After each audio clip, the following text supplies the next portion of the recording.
the studios of Boise State Public Radio News, I'm Samantha Wright, filling in for Gemma Gaudette. It's Idaho Matters. Over the years, Idaho has been shaped by many different groups. However, not every group has been recognized for their contributions, particularly those that are part of our state's Latina community, which is why Maria Gonzalez Cardenas and Dr. Emily Wakefield are putting a spotlight on the stories of 50 Latina women who have had an undeniable influence on the place we call home.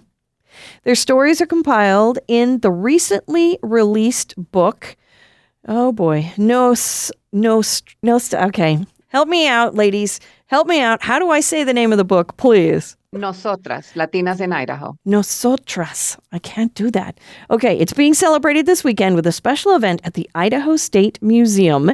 And helping me out with pronunciation and the book, co-editors Dr. Emily Wakefield and Maria Gonzalez Cardenas, as well as Rachel Clade, the public program specialist with the Idaho State Museum. Thank you, everyone, and thank you for the pronouncer. I really appreciate it, Maria. That was awesome. And Maria, tell us about the book. Where did the inspiration come from? Well, the inspiration, Samantha, came when years ago, early 90s, Mujeres Unidas de Idaho, a nonprofit organization, was created.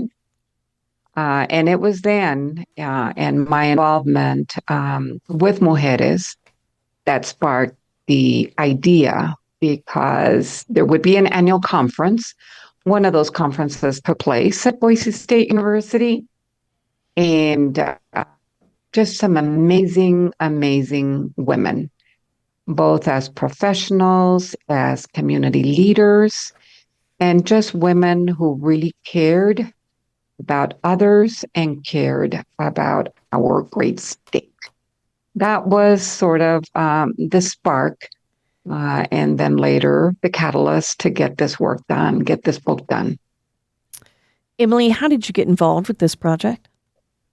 It's a funny story, actually, Samantha. I was invited to give a talk about my research in Latin America at BYU in Provo. And one of the parts of my visit there, I gave a public talk for 100 people, and then I also visited a class. And Maria's youngest daughter was in that class. And so she immediately texted Maria and said, "Wait, do you know this woman? Why aren't you working together?" And so we started a friendship based around, that was the first week of March 2020. And so I flew home and didn't fly again for another year and a half. But Maria and I started up a friendship and a communication, and she proposed this book idea. And I also grew up in Greater Idaho and had spent time in South Texas and been, sort of interested in telling the stories. There's a really rich tradition of individuals telling their stories as part of a collective community. And so we just kept talking about the book and thinking about how we could do it. And a few years later, here we are. So why was it important that this piece of work specifically featured not just women, but Latina women? Why focus there? Well, from my perspective, Samantha, I came to Idaho in 1970. I was a teenager at that time. I was born and raised in Texas, South Texas. My family had moved around, like many, both Mexican and Mexican-American families would move around following crops, right? As you know, Idaho has had agriculture being its most important industry for years and years and years. So with that, there's a lot that has been done, a lot of things that we've overcome. And while I mentioned earlier having that idea back in the early 90s, still I debated as we looked at what should this book be about, who should it include. A lot of the things I did go back and forth. Should it be just in general about Latinos being Idaho's largest ethnic group historically, and that we have been here, the presence of Latinos and Latinas has been in Idaho for a long, long time. You see that we have, a city by the name of Orofino. We've got alturas. Spanish was spoken here before, I believe, English. After the Native American dialects, Spanish was spoken here. It was really, really important to bring that to light. And like I say, I thought, could it be about the many fabulous camp students that I worked with at NC State University? I thought about that. Should it be just about Latinos in general?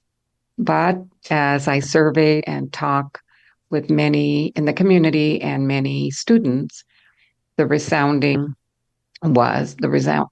response was, it needs to be about women. It needs to be about Latina women. And because I am Mexican descent and Mexican is still a large percentage of the Latino population in Idaho, that's where we went with it. Wow. Okay, Rachel, tell us about this special program you've got coming up this Saturday. Yeah, so on Saturday, April 12th, we're so excited to be partnering with Emily and Maria to bring the launch of this book that I know has been in the work for quite some time now. And so we're so excited to be hosting that. The program will begin at 3 p.m. It will start off for the first 30 minutes. We'll have resource tables from various organizations from the Latino community available for attendees to explore. And then starting at 3:30 is when we'll kind of move into a panel discussion that Emily and Maria will be moderating with 4 panelists. And the panelists are 4 women who are featured in the book. And Maria and Emily have done such a wonderful job curating who those panelists are. And I know it was a very difficult selection and decision to narrow down all 50 of those stories down to just 4, but they've done an excellent job of choosing to showcase a wide variety of perspectives and different sorts of contribution, from political contributions to educational and entrepreneurs. So that will be going from 3:30 to about 5 o'clock. There will be a Q&A session that will allow for audience members to ask questions and engage in the conversation.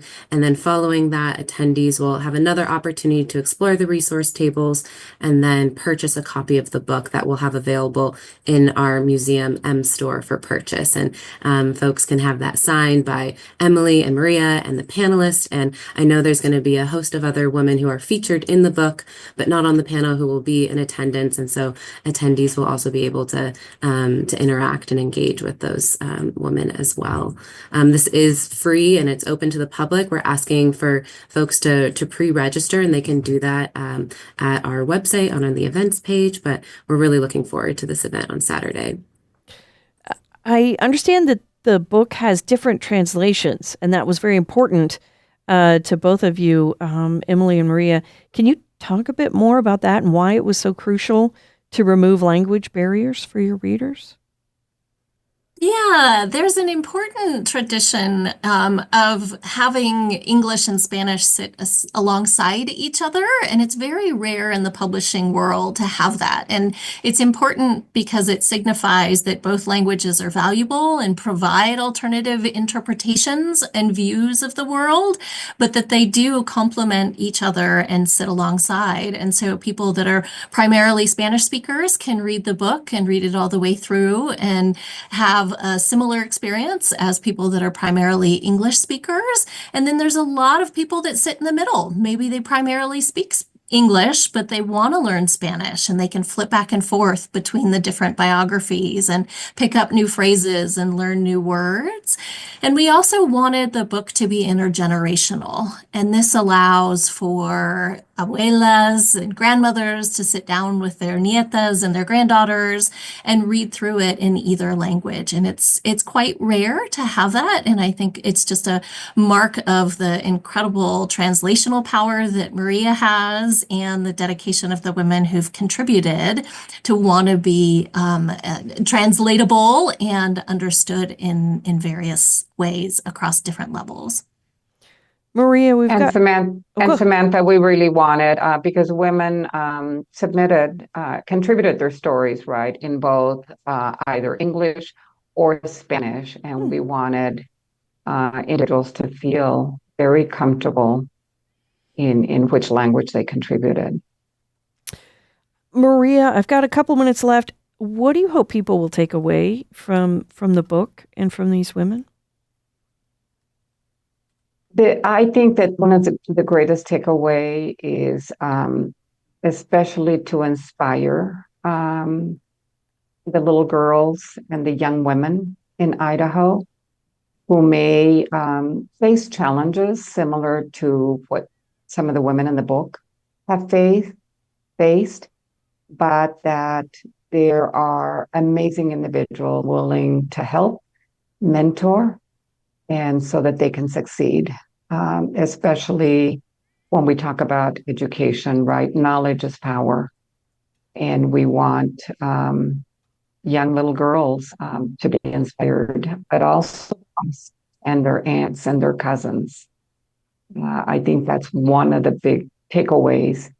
But then also for Idahoans at large is to really see how much has been contributed by women, not because they're being paid to do so, but because they care and they love Idaho and this is our home. Wow. Okay, we've been speaking with co-editors Dr. Emily Wakefield and Maria Gonzalez Cardenas, as well as Rachel Clade, who's the public programs specialist of the Idaho State Museum. We've been talking about the book, Nosotros, Latinas in Idaho. It'll be the subject of a very special event at the Idaho State Museum. It's coming up this Saturday, starting at 3 o'clock. We'll put some links on our website, boisestatepublicradio.org. I'm Gemma Gaudette, and this is Idaho Matters.